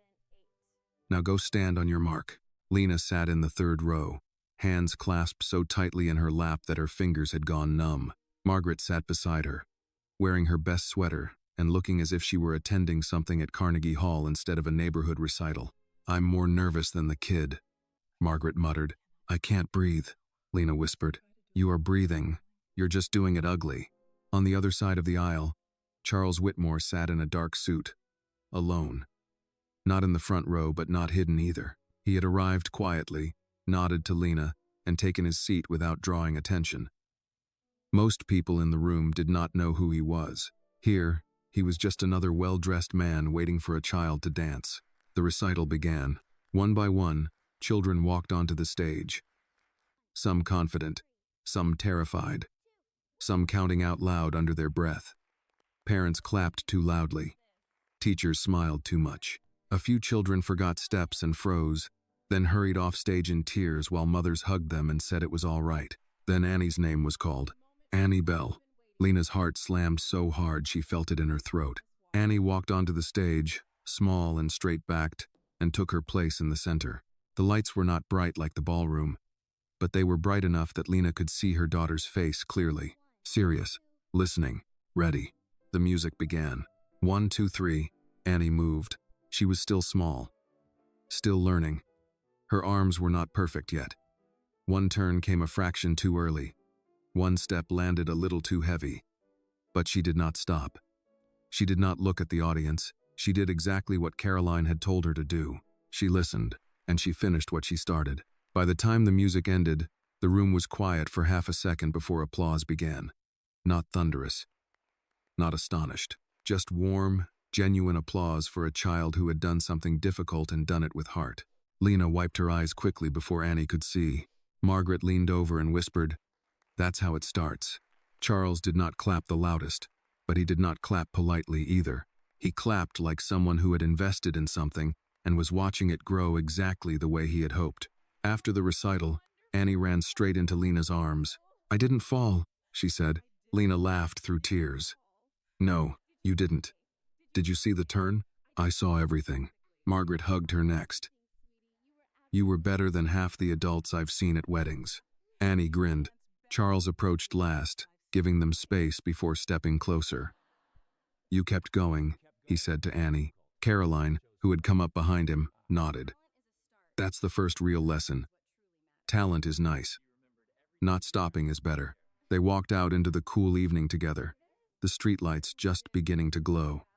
Annie skipped a little ahead, still half dancing as she moved, her white dress catching the light. Caroline turned to Lena. "She'll be ready for more advanced training within a year if she keeps working like this." Lena nodded slowly. "We'll keep working." Charles walked beside them in silence for a few steps, then said, "There will be invitations soon." Lena looked at him. Invitations. Small performances, youth showcases, donor events. People will want to see her. Lena's expression hardened immediately. "No donor events." Caroline spoke before Charles could answer. "No donor events." She agreed firmly. "Not for a long time. Stage experience. Yes. Being paraded around rich people who want to feel generous. No." Charles nodded once. "Agreed." Lena looked between them. "You two planned that answer." Caroline allowed herself a small smile. "We discussed it." They reached the corner where they would part ways. Annie came back and took Lena's hand again. "Mama, did I look like a real dancer?" Lena bent down and touched her cheek. "You are a real dancer. You're just a small one right now." Annie seemed satisfied with that. That night, after Annie was asleep, Lena sat at the kitchen table again, the same place she had sat the night of the gala. The same lamp, the same chipped mug full of crayons, the same stack of bills. But now there was also a recital program on the table with Annie's name printed in plain black letters. Annie Bell. It looked both ordinary and extraordinary at the same time. Lena heard a knock on the door around 9. When she opened it, she was surprised to see Charles standing in the hallway alone. No driver, no assistant, just a coat and the tired look of a man who had worked a long day. "I'm sorry," he said. "I should have called. I was nearby and wanted to drop something off." Lena hesitated, then stepped aside so he could enter. He looked around the apartment once, not with judgment, but with attention, as if trying to understand where Annie's real life lived when she was not in studios and recitals. He placed a thin envelope on the table. "What is that?" Lena asked. "Paperwork from the Education Trust," he said. "Mercer asked me to bring it so you wouldn't feel pressured to come downtown again this week. Read it slowly. With him, not alone." Lena nodded but did not touch the envelope yet. Charles looked toward the small bedroom alcove where Annie slept. "She did well tonight." "Yes," Lena said. "She did." He was quiet for a moment, then said something he had not said before. "I grew up with money," he said. but not with anyone who noticed whether I was good at anything. They noticed whether I was useful. There is a difference. Lena studied him carefully. Is that why you stopped when you saw her dancing? Yes, he said. Because no one stopped for me when I was a child. And I have spent most of my life surrounded by people who would step over a gifted child if she was standing in the wrong doorway. Lena leaned against the table, folding her arms. Helping her won't fix whatever happened to you. I know, he said. That is not why I am doing it.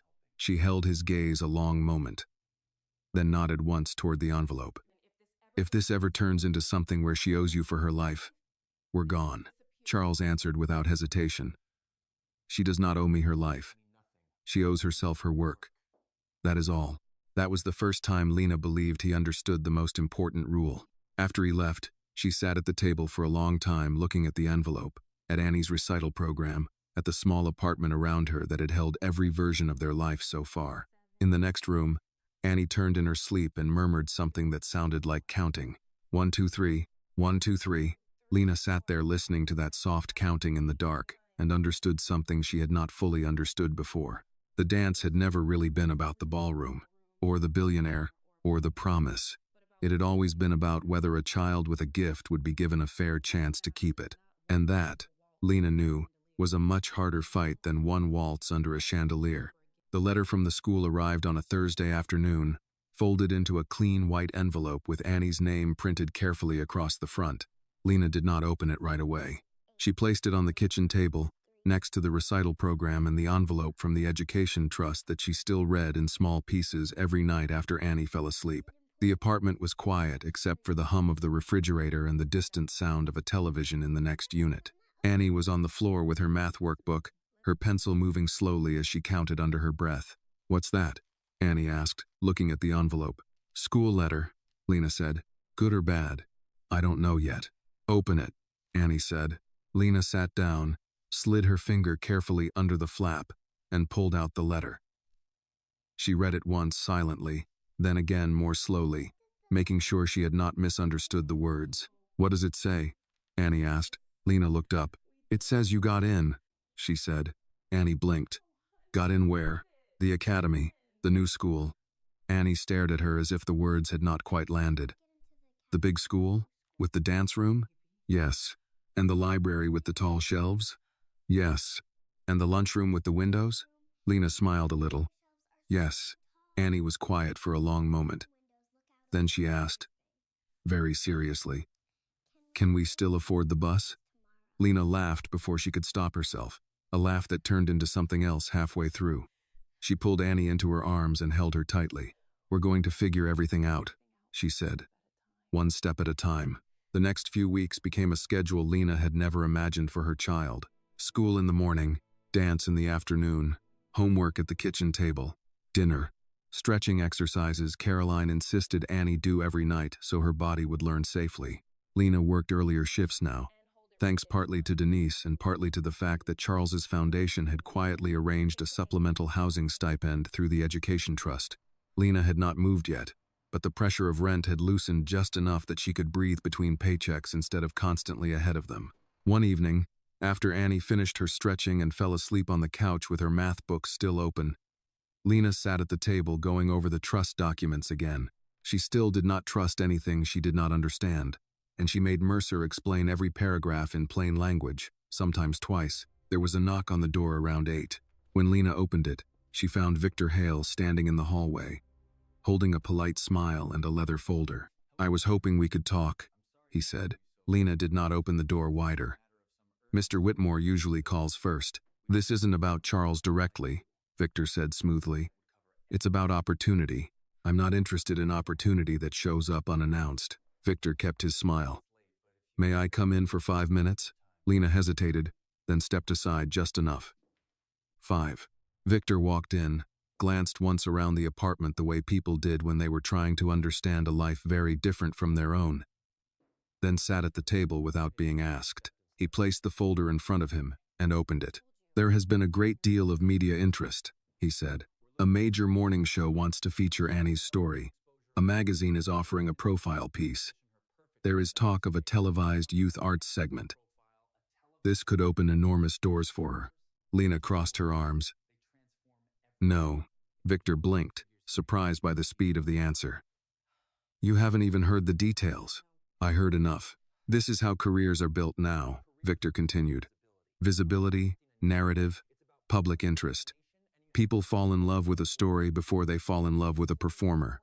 My daughter is not a story, Lena said. Victor leaned forward slightly. With respect, Miss Bell, she already is. You can either control that story or let the world tell it without you. Lena felt anger rise, slow and steady. You mean let you tell it. I mean protect her future. She's 6, and 6-year-olds with this kind of natural ability do not stay anonymous for long. Lena looked at the folder but did not touch it. What does Charles say about this? Victor paused just a fraction too long. Charles is emotionally invested. I handle practical matters. That was all Lena needed to hear. You can take your practical matters and leave, she said. Victor's smile thinned. You are making this harder than it needs to be. No, Lena replied quietly. I am making it slower than you want it to be. At that moment, Annie stirred on the couch, half waking. Mama, I'm here, baby, Lena said, without looking away from Victor. Annie sat up, rubbing her eyes. She saw Victor and frowned slightly. You're the man from the ballroom. Victor's smile returned instantly. Yes, Annie. I help Mr. Whitmore with important decisions. Annie studied him for a long second in that unnervingly direct way she had. Are you helping me dance? She asked. Victor blinked. In a way, yes. Annie shook her head. Miss Caroline helps me dance. Mama helps me. Mr. Whitmore helps me go to school. The judge helps with papers. She paused. I don't know what you help with. Lena turned her head slightly so Victor would not see the corner of her mouth move. Victor closed the folder slowly. I help make sure the world notices, he said. Annie thought about that. Why? So that important people can support you. Annie looked at him for another long moment, then said something that made the room very quiet. The music notices me already, she said. I don't need important people to notice me yet. Victor did not have an answer ready for that. Lena walked to the door and opened it. Your 5 minutes are over. Victor stood, collected his folder, and paused before leaving. This opportunity will not wait forever. Lena met his eyes. My daughter is not milk. She does not expire. After he left, Annie looked up at her mother. Was he mad? Yes, Lena said. Are you mad? Yes. Is Mr. Whitmore going to be mad? Lena hesitated. I don't know. The phone rang less than 10 minutes later. Lena picked up. Hello? Charles's voice came through, calm as always. Victor came to see you. Yes. And you said no. Yes. There was a pause. Then Charles said, Good. Lena blinked. Good? He works for me, Charles said. But he does not decide who Annie becomes. Lena sat down slowly. Annie climbed off the couch and came to stand beside her, listening to only one side of the conversation. He said this is how careers are built now, Lena said. He is not entirely wrong, Charles replied. But he is not entirely right either. There is a difference between building a career and selling a childhood. Lena felt something in her chest loosen that she had not realized was tight. I told him no donor events, she said. Yes. No television. Yes. No magazine stories. Yes. She waited. For now. Charles added. Lena nodded slowly. For now. Annie tugged lightly on her sleeve. Is that Mr. Whitmore? Yes. Tell him I got into the school. Annie whispered. Lena handed her the phone. Hello? Annie said. Hello, Annie. I got into the big school. I heard. I am very proud of you. I'm going to work very hard, Annie said. I know you will. There was a small pause. Then Annie asked, Are you still going to keep your promise? Charles did not answer immediately. When he did, his voice was quieter than Lena had ever heard it. Yes, he said, I am. Annie nodded, though he could not see it. Okay, she said, and handed the phone back to Lena. After the call ended, Lena sat for a long time in the quiet apartment, Annie leaning against her side, the acceptance letter still on the table. The world had begun to notice. Opportunities were beginning to circle. People with plans were beginning to appear. And Lena understood now that the hardest part of this journey would not be the dancing. It would be protecting the child who danced from the world that always came looking when someone special appeared. Annie's first day at the new school began with a uniform that still felt like a costume. The skirt was navy blue, the shirt white, the sweater soft and new in a way that made Lena nervous because new things always felt like they could be taken away. Annie stood in front of the small mirror in their apartment, turning slightly from side to side, not admiring herself, just getting used to the way the clothes moved. "Do I look like I belong there?" she asked. Lena walked up behind her and straightened the collar. "You belong anywhere you're willing to work for." "That's not what I asked." Lena met her eyes in the mirror. "You look like a girl who is going to school." Annie accepted that answer and picked up her backpack, which was still stiff and empty enough that it did not yet look like it belonged to a real student. The academy building was tall, old, and built from a kind of stone that made everything look serious. Inside, the floors shone and the walls were lined with photographs of graduating classes, debate teams, science awards, and art showcases. Annie walked beside Lena quietly, her hand wrapped around two of Lena's fingers instead of the whole hand the way she used to when she was smaller. In the admissions office, a woman with silver glasses and a calm voice welcomed them. "You must be Annie," she said. "Yes, ma'am. We're very happy you're here." Annie nodded, unsure what the correct response to that was. The woman turned to Lena. "Your daughter tested very well, especially in reading. And her math is strong for her age." Lena felt a small, private pride rise in her chest. They had done that at the kitchen table together, night after night, long before any billionaire had entered their lives. "Her schedule will be slightly different from most students," the woman continued.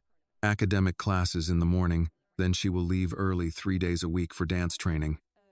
We've coordinated with her instructor." Lena nodded. Everything was organized, structured, planned.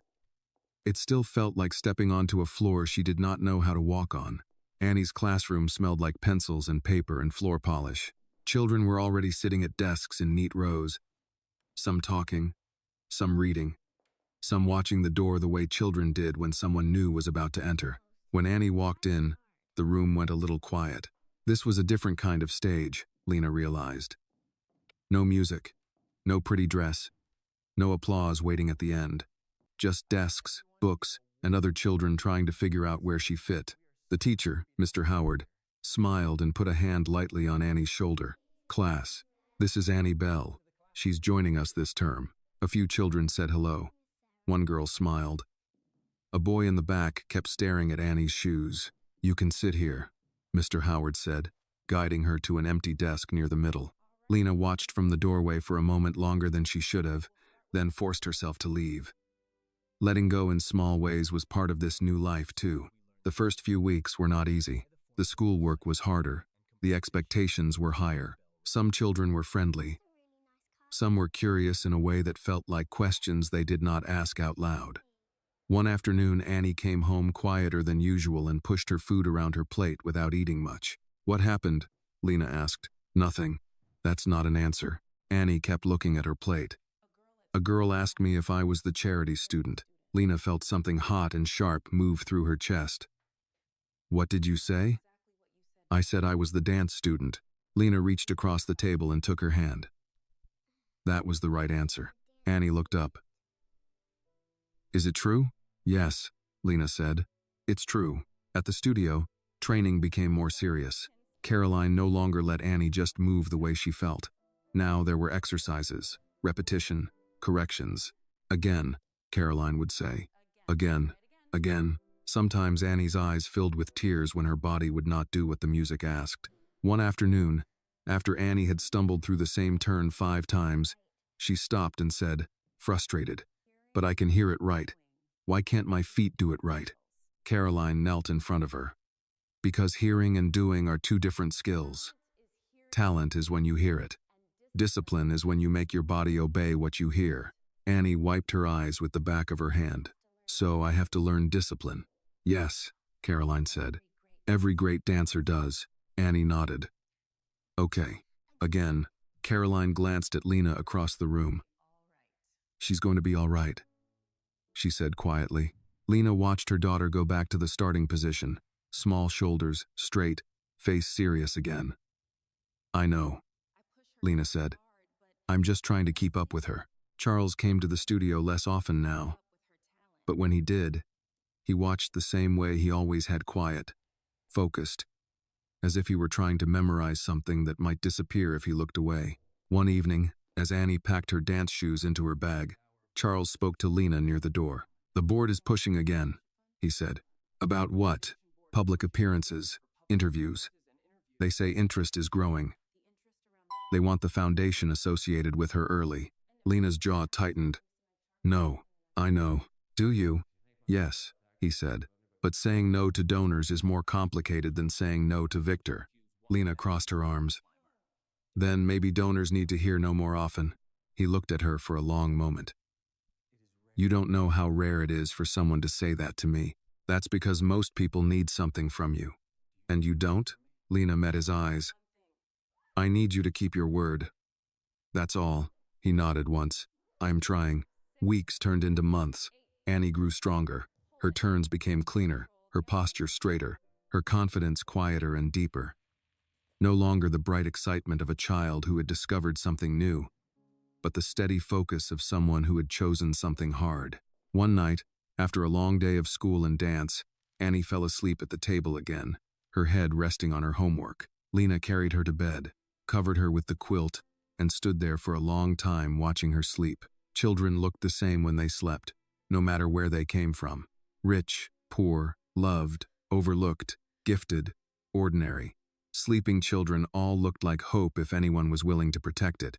Lena went back into the kitchen and found the acceptance letter, the recital program, and the trust papers still in the same drawer where she kept the important things. She added one more item that night, Annie's first report card from the academy. Good grades. Teacher's note. Annie is quiet but very determined. She works harder than most students her age. Lena sat down at the table and allowed herself, for the first time since the ballroom, to imagine something she had been too afraid to imagine before. Not fame, not money, not big stages. Just a future where Annie could become everything she was capable of becoming without the world breaking her on the way there. In the next room, Annie turned in her sleep and whispered something again. The same words she always seemed to whisper now. 1, 2, 3. 1, 2, 3. Lena sat in the quiet apartment, listening to that soft counting, and understood that their life was now measured in different steps. Not by paychecks, not by rent deadlines, not by how long groceries could stretch, but by school terms, dance lessons, and the slow, careful keeping of a promise that had begun with a waltz. Winter came quietly that year, the way it often did in the city, first in the early darkness, then in the sharp air that slipped through coat sleeves, and finally in the thin layer of ice that formed along the sidewalks in the morning. Annie walked to school beside Lena, with her scarf wrapped twice around her neck and her dance bag bumping lightly against her hip. She had grown in the past few months, not just taller, but steadier. She no longer looked around as much when they entered new places.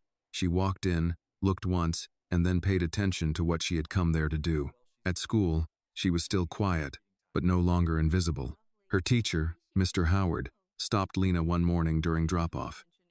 She's doing very well, he said, especially in reading comprehension, and she's very disciplined for her age.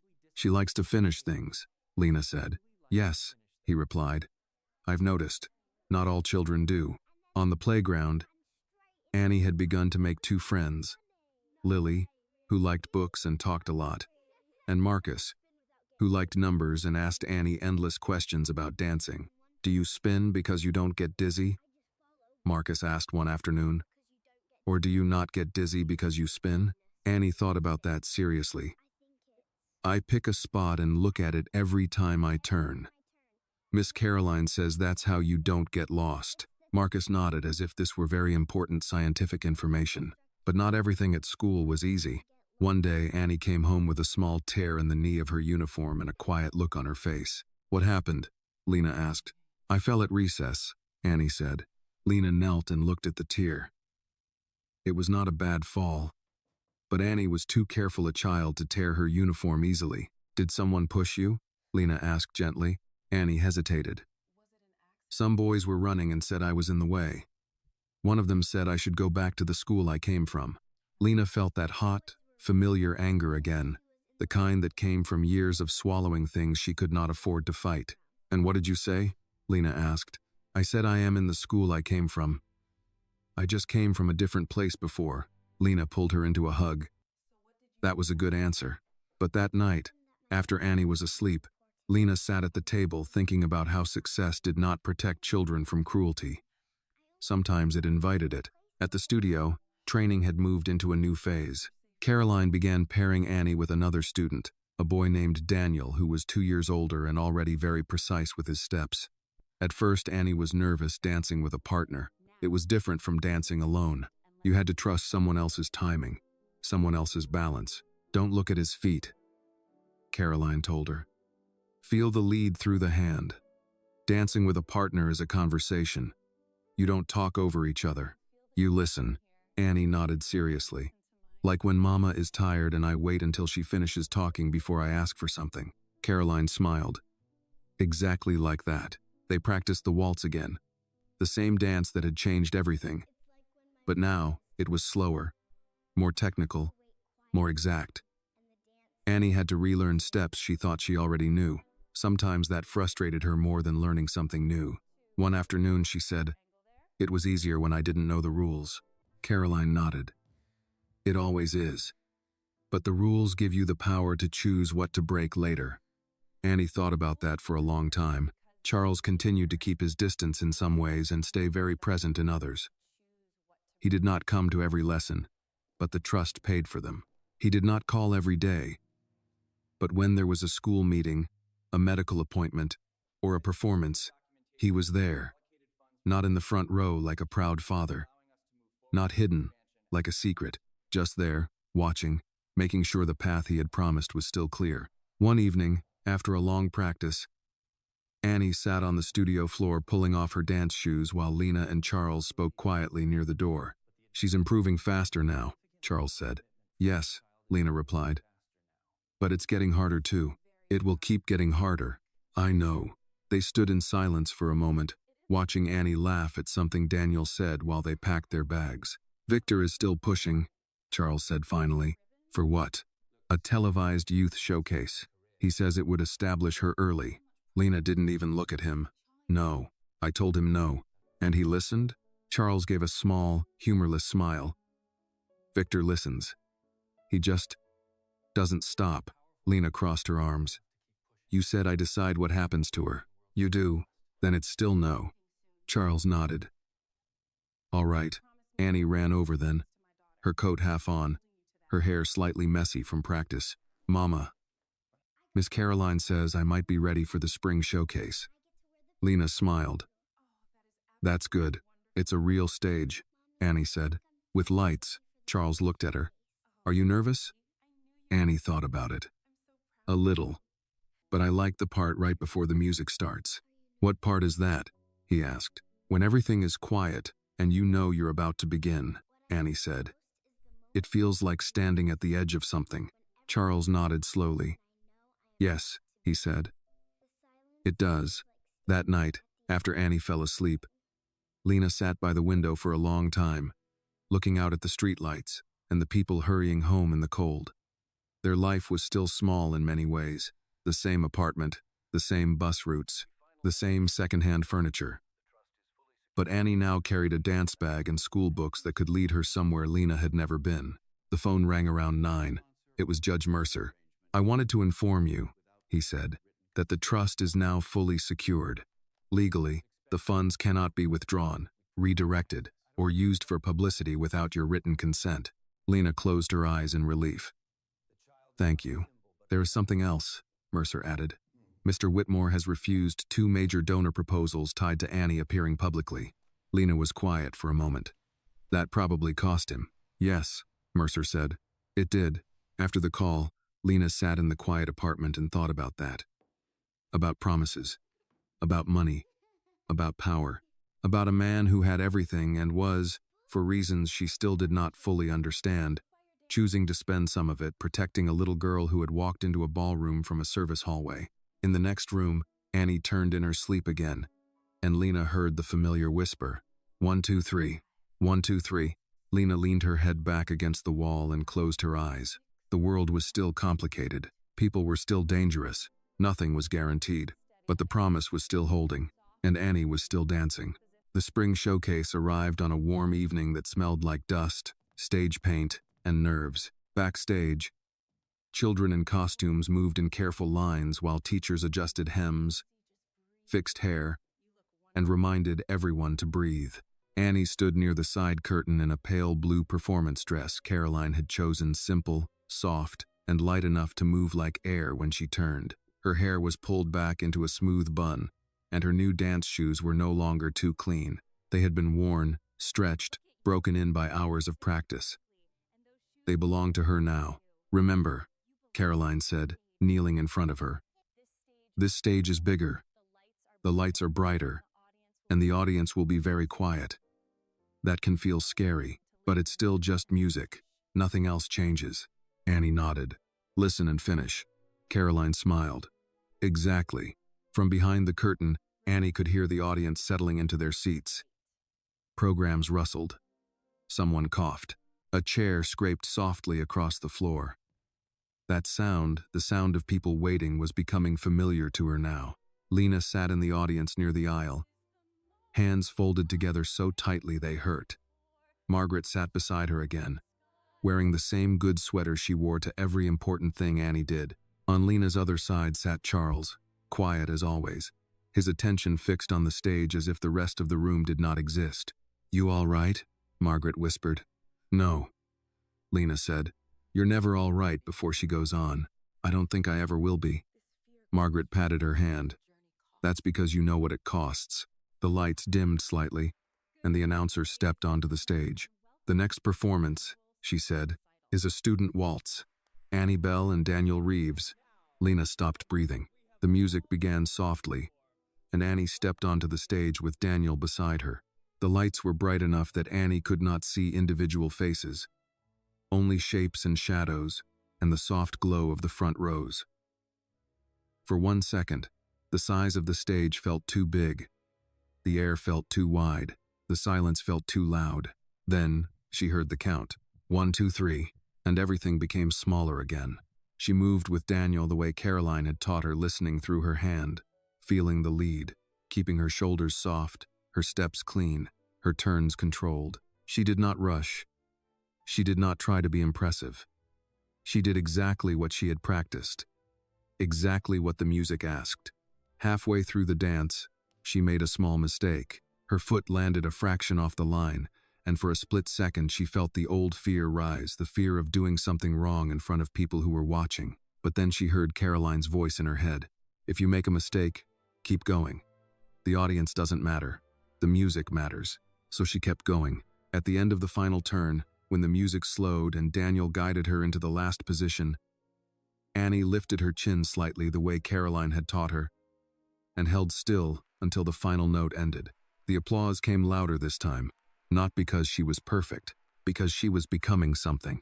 Backstage, Caroline hugged her once, quick and firm. "You stayed with the music. That's what matters." "I messed up once," Annie said. "Yes," Caroline replied, "and you did not fall apart. That's called being a dancer." When Annie came out to the lobby afterward, Lena hugged her so tightly Annie laughed. "Mama, I couldn't breathe. That's because I needed to make sure you were still real," Lena said. Margaret wiped her eyes openly. "I don't cry for weddings, but I cry for this child every time." Charles waited until Annie finished talking to Daniel and Caroline before he stepped forward. "You looked very calm," he said. "I wasn't," Annie answered. "That's what calm is," he said. "Moving anyway."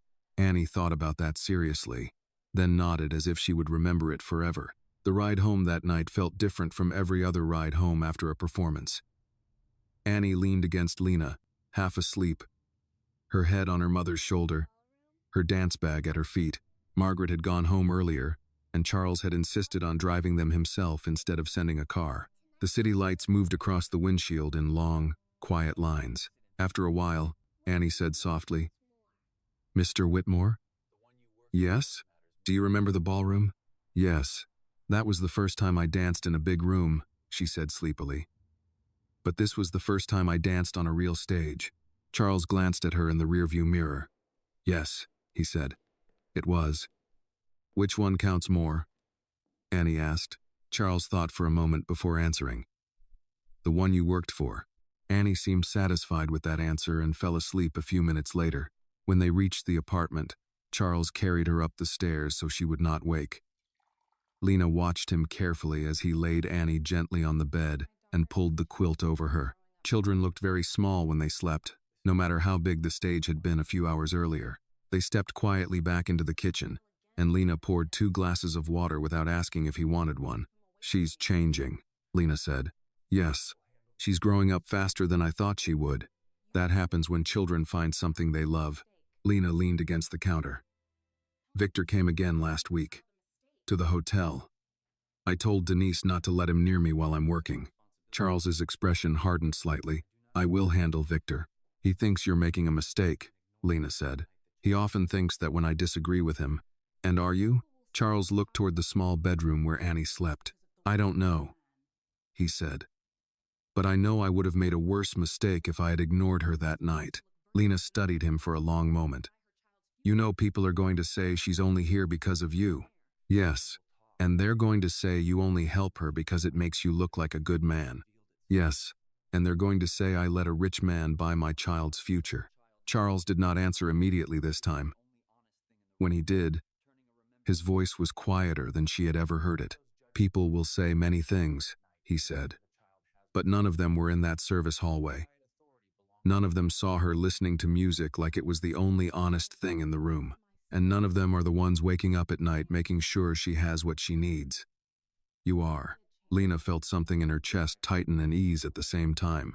I am not giving her to you, she said. I know. But you did change her life. Charles shook his head slightly. No, he said. She changed mine. I just had more money to do something about it. They stood in the quiet kitchen for a long moment. 2 adults from completely different worlds connected by a promise neither of them had expected to make. In the next room, Annie turned in her sleep and whispered again, soft and steady. 1, 2, 3. 1, 2, 3. Lena listened to that sound and realized that the story people would tell about this would probably be wrong. They would say a billionaire saved a poor girl. They would say a lucky child was chosen. They would say it was a miracle in a ballroom. But Lena knew the truth was simpler and harder than that. A child had a gift. A man had the power to open a door, and a mother had decided to stand there and make sure that once the door opened, no one pushed her child through it alone. The letter came almost a year after the night in the ballroom. It arrived in a thick envelope with the logo of a National Youth Arts Foundation printed in the corner. Annie brought it to the kitchen table with both hands like it was something fragile. Mama, this one looks important, she said. Lena dried her hands on a dish towel and sat down. Over the past year, they had received many letters, school reports, recital programs, training schedules, medical checkups, scholarship confirmations, but this envelope was heavier, more formal, the kind that suggested doors opening somewhere far away. Open it, Annie said. You open it, Lena replied. Annie carefully slid her finger under the flap and pulled out the letter. She read slowly now, her reading stronger than it had been a year ago, her voice quiet and careful as she sounded out the formal words. Dear Annie Bell, we are pleased to invite you. National Youth Dance Showcase. Selected students. Performance opportunity. Travel and training scholarship. She stopped and looked up. Mama, what is a national showcase? Lena felt her heart begin to beat faster. It means dancers from all over the country come to perform. Annie blinked. All over? Yes. And they picked me? Lena nodded slowly. Yes, they picked you. Annie sat very still, holding the letter. That sounds big. It is big, Lena said. That evening they took the letter to the studio so Caroline could read it too. Caroline read every line carefully, then looked at Annie with an expression Lena had learned to recognize over the past year. It was the expression Caroline had when Annie reached a new level. Not excitement, not surprise, but recognition. This is real, Caroline said. This is very real. Is it good? Annie asked. Yes, Caroline said. It's good, but it also means more work, more pressure, more people watching. Annie nodded. I can work. Caroline smiled slightly. Yes, you can. Charles met them later that evening in the studio office with Judge Mercer.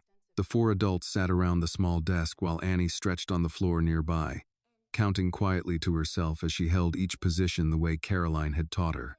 "This will bring attention," Mercer said, reading the letter again. "Press, donors, sponsors. All of them." Lena looked at Charles. "Victor is going to love this." Charles did not smile. "Victor already called me. And I told him nothing changes without Lena's approval." Lena leaned back in her chair, studying him. "You keep saying that, and I keep meaning it." Mercer folded the letter and placed it back on the desk. "If Annie attends this showcase, we need additional legal protection. Image rights, performance contracts, travel guardianship documents. This is where many young performers are exploited if their parents are not protected." Lena nodded. "Then we do it right." Across the room, Annie finished her stretch and walked over. "Am I going to dance on a big stage now?" Caroline answered. "Yes. But remember what I told you. A big stage is just a floor with more people watching. The dance is still the same." Annie looked at the letter again. "Is this because of the ballroom?" All four adults looked at her. Charles answered quietly. "No. This is because of all the days after the ballroom." Annie seemed to think that was the correct answer. In the weeks that followed, life became even more structured. Annie trained more hours, but Caroline was careful. Schoolwork still came first. Rest still mattered.